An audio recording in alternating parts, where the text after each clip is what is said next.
Alors bonjour à tous. Connaissez-vous le lien entre la tribu amérindienne des Osages et la France? Hmm. Eh bien, il est ancien. Il date de la fin du XVIIe siècle, lors de l'exploration de l'Amérique du Nord par des trappeurs et des coureurs des bois français. Ils vont être les premiers à entrer en contact avec cette tribu. D'ailleurs, le nom Osage est une déformation. Les Indiens s'appelaient eux-mêmes les Wasas. C'est une tribu impressionnante. Les guerriers sont musclés. Il n'est pas rare de les voir mesurer plus de 2 mètres. Et les Français comprennent très vite à l'époque l'intérêt qu'ils ont à s'allier avec cette puissante tribu. Et les liens entre Osages et Français sont d'ailleurs excellents, au niveau commercial, mais également au niveau des guerres, puisqu'ils vont mener plusieurs affrontements ensemble contre des ennemis communs. Mais peu à peu, la France perd de son influence en Amérique du Nord. Elle doit céder des territoires, jusqu'à l'année 1803, où Bonaparte va vendre la Louisiane française au président Thomas Jefferson, président de la nouvelle États-Unis. Bonaparte va vendre la Louisiane française pour 15 millions de dollars. Et Jefferson est content, lui, parce qu'il va doubler la superficie de son pays, et Bonaparte récupère de l'argent, mais surtout il va rapatrier ses soldats pour les guerres à venir en Europe. Mais les Osages, ils vont regretter la présence des Français. À tel point qu'un groupe de 6 Osages va vouloir aller en France, découvrir la terre des Français, et ils vont embarquer à la Nouvelle-Orléans. Alors l'expédition est organisée par un Français, David Delaunay. Nous allons en reparler. Et le groupe des Osages est constitué de Petit Chef, qui est le chef du groupe, et son épouse Femme Faucon. Il y a également un guerrier qui s'appelle Esprit Noir, et sa jeune épouse de 18 ans, Soleil Sacré, et 2 autres guerriers, Grand Soldat et Jeune Soldat. Et tout ce petit monde embarque donc à la Nouvelle-Orléans, direction Le Havre. Et la ville du Havre est avertie de l'arrivée des Osages. Et c'est un accueil triomphal. Les Havrais se sont massés par milliers sur le port, sur les balcons, sur les toits. Les Osages vont ensuite aller direction Paris. Ils ont été invités par le roi, Charles X.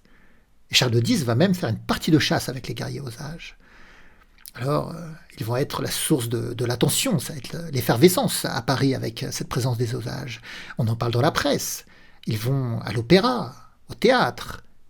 Beaucoup de personnes vont gagner de l'argent en présentant les Osages, dont David Delaunay. Alors David Delaunay va se retrouver emprisonné pour une histoire d'escroquerie. Pas une escroquerie avec les Osages, non. Une vieille histoire d'escroquerie avec une autre personne. Mais du coup, les Osages se retrouvent désœuvrés. On ne parle plus d'eux. Ils sont plus la source de l'attention. Et ils ne savent pas comment retourner dans leur tribu en Amérique. Et donc ils vont prendre les routes de la France pour un long périple. Alors ils vont marcher, aller de ville en ville et de pays en pays. Ils vont aller en Allemagne, en Belgique, aux Pays-Bas, en Suisse, en Italie. En Belgique, la jeune Soleil Sacré accouchera d'ailleurs de 2 jumelles, dont l'une sera adoptée par une liégeoise. Mais le groupe est souvent affamé, souvent gelé.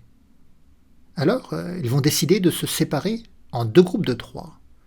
Un premier groupe constitué d'esprits noirs, Soleil Sacré et Jeunes Soldats va aller à Paris, demander l'aide de Lafayette. Vous savez, Lafayette, il a été déterminant dans l'indépendance, dans la guerre d'indépendance des États-Unis. Il a eu un rôle déterminant.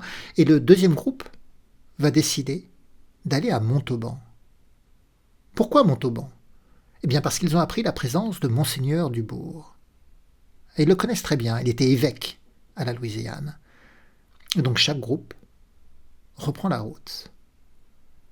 Alors le groupe de Petit Chef, Femme Faucon et Grands Soldats arrivent sur les abords de Montauban. Ils vont emprunter ce qu'on appelle le pont vieux de Montauban. La rivière du Tarn est gelée. On est en novembre, ils sont frigorifiés.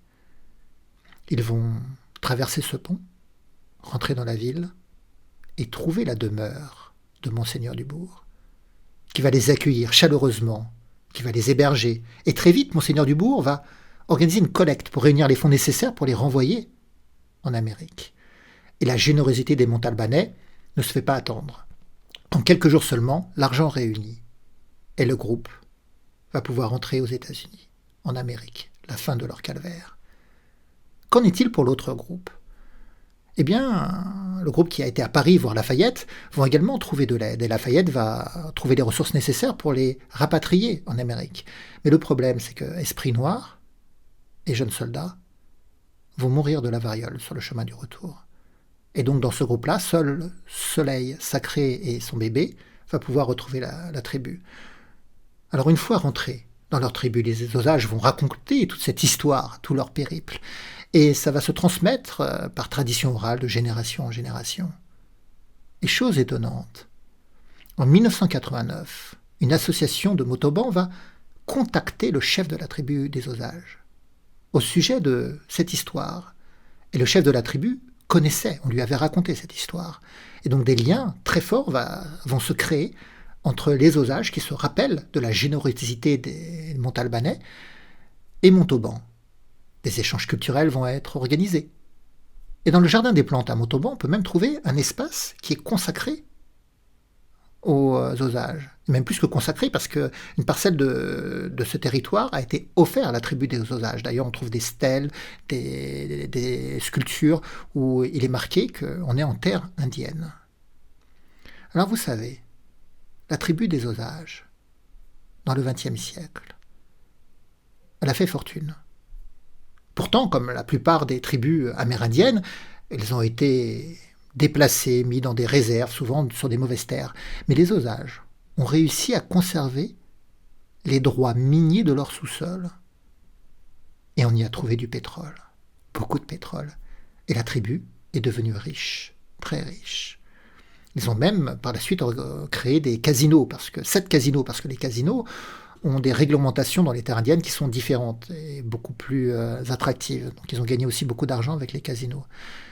Mais tout cet argent du pétrole a excité les convoitises au début du XXe siècle, dans les années 1920. C'était même le règne de la terreur. Beaucoup d'Osages ont été assassinés.